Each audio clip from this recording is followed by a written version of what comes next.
לא מאמינה שזה קורה כזה דבר. בשנת 2014 מפנים משפחות בכוח, והכל בהוראה של תשובה. זה היה בוקר טעון ועצוב לתושבי גבעת עמל בצפון תל אביב.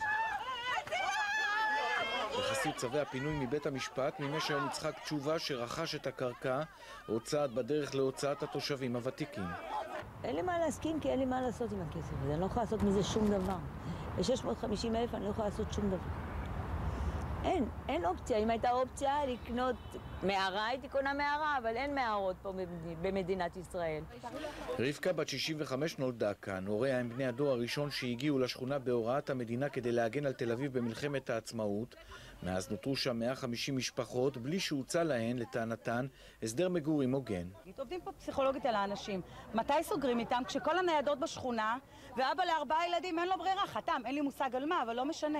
חתם, אחד מהמשפחות היום חתם. כי לא בא לו ש4 תינוקות שלו, כשהגדולה בת 5, להיזרק לרחוב. קשה היה שלא להתרשם מגודל הכוחות שהגיעו הבוקר לפינוי.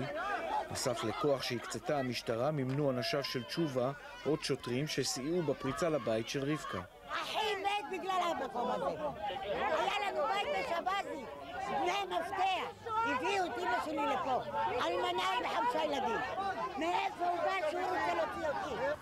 רק בשבוע שעבר הוקמה ועדה בכנסת בראשות שר השיכון אורי אריאל לבדיקת הנושא של גבעת עמל. התושבים קיוו שהפינויים יידחו לפחות בחודשיים עד שהוועדה תסיים את עבודתה. האדמה הזו הייתה שייכת לציבור, היא הייתה אדמה ציבורית.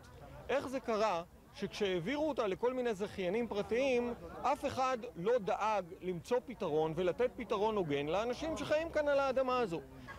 במהלך כל היום רבקה ובני משפחתה ניהלו משא ומתן עם אנשיו של תשובה. קיבלה סכום נאה ויפה לקיים את שארית חייה. ברגע האחרון ותחת לחץ פינו את הבית והטרקטורים החלו לפעול.